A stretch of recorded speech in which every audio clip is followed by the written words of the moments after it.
was praying, Lord, kung maya.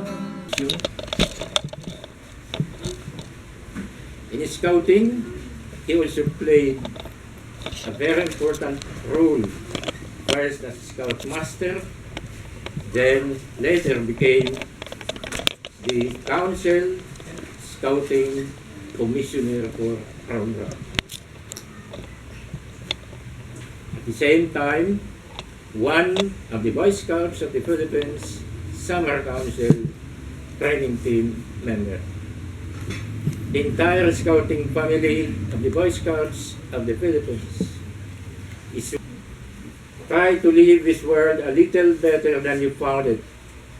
And when your turn comes to die, you can die happy in feeling that at any rate you have not wasted your time, but you have done your best.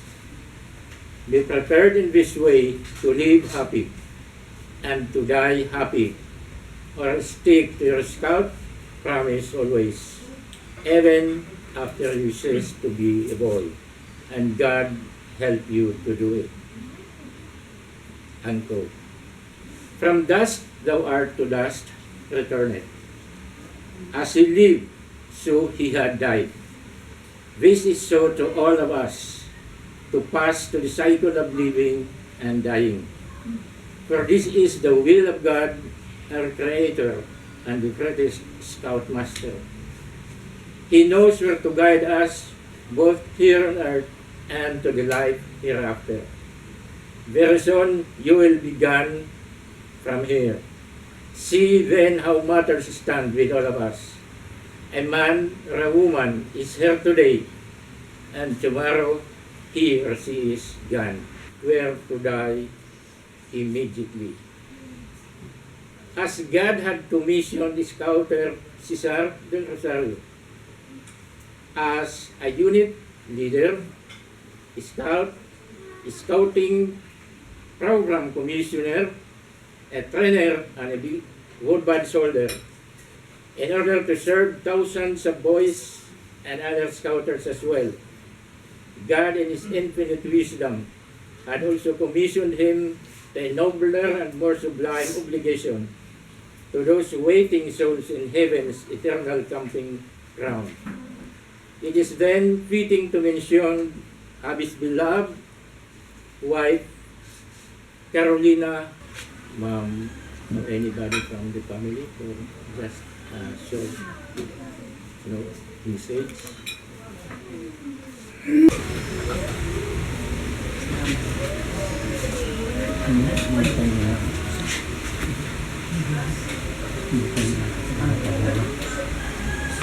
Damo ko lang kayo kung ano yung tapos. Tuloy ko lang siya din yung tapos. Kaya, magpagod ko pagyakan kayo. Siyempre, tidak mo lang siya nalinakas sa atin.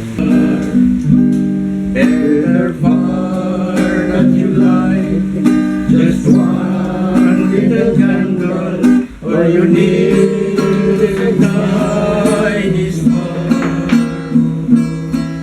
Even all silver, the world will be the wonderful dawn of a new day will see.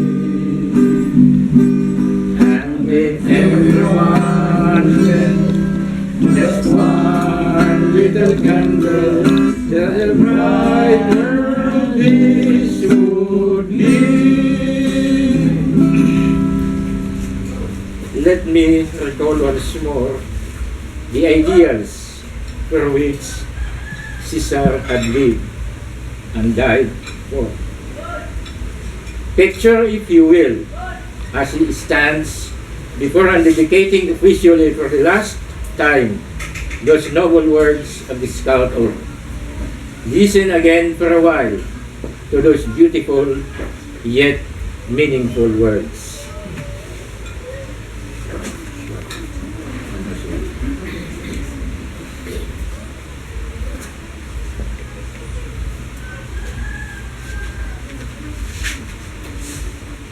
On my honor,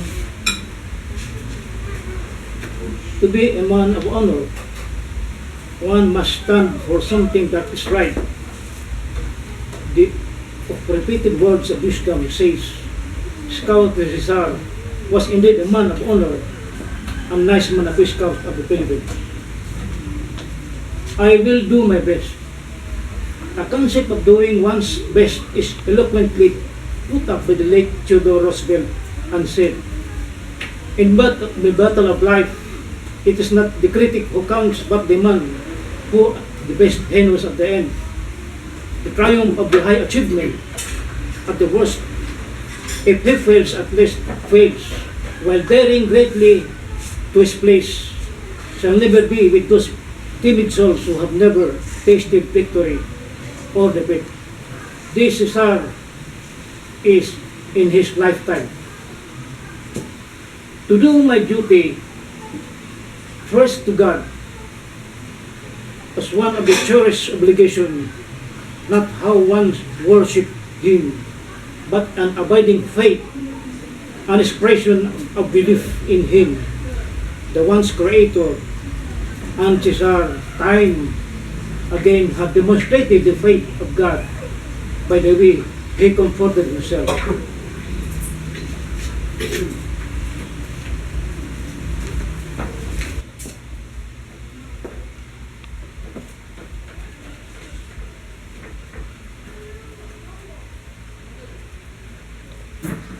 Duty to God, country, the Republic of the Philippines, wherein a free and democratic society, one must share the responsibility of keeping it free. This is what Mano Cesar stood for.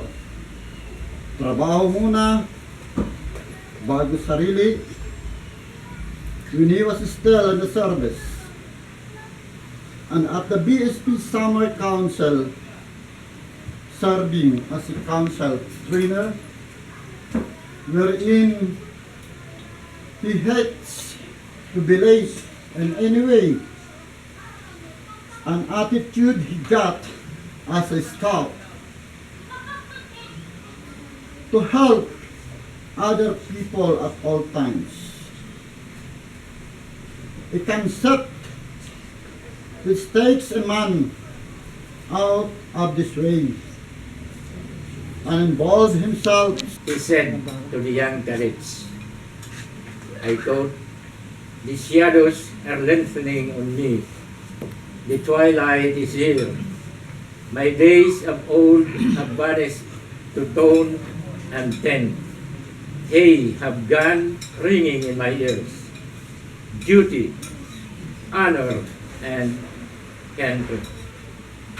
And so, this day we also pray that Cesar, his loved ones, will find and embrace such honor, echoed as our scout of and law, and to give luster and full value to the honors we showered with his soul on this scout funeral ceremony, and a memorial given in honor of Scouter Cesar as he steps into his eternal camping ground.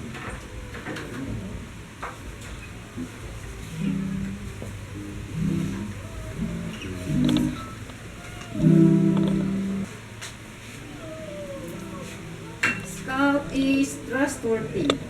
He was a reliable person. People hold to his promise. His thoughts, words, and deeds were one.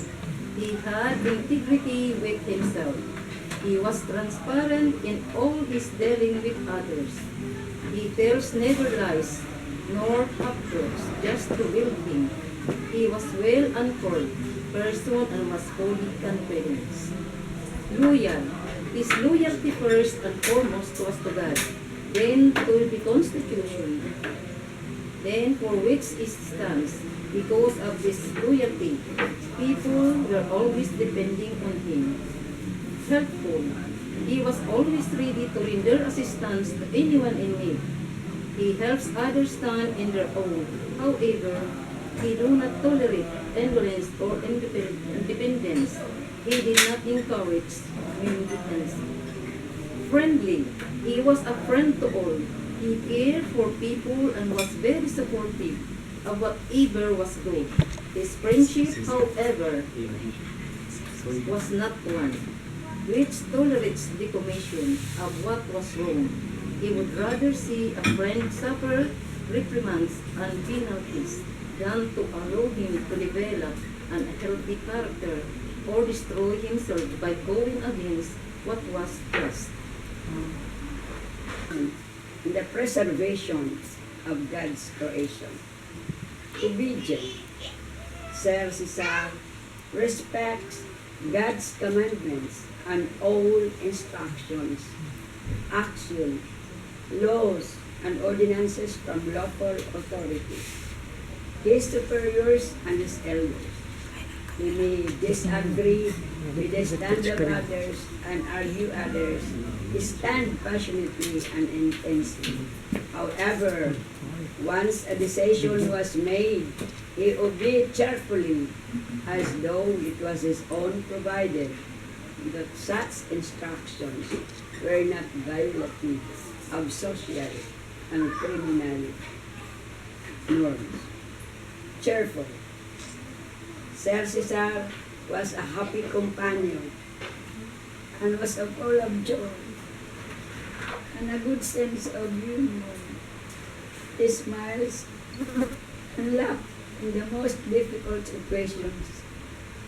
He also appreciates a joke done at his own expense, but never expense of others. He expressed a feeling of gladness founded on the satisfaction of having been of help to others.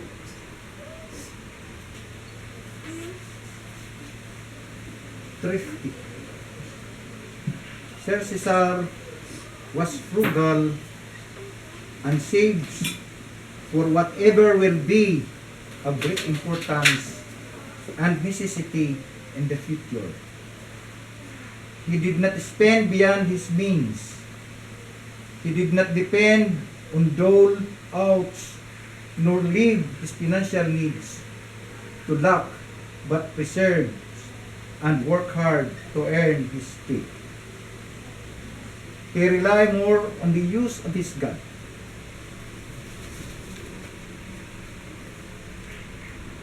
Brave. Sir Cesar, passionate desire to serve God, country, and fellow.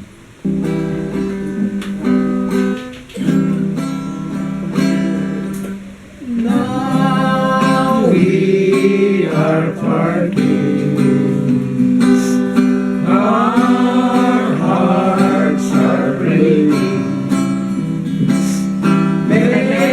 Memories shall bind us forever.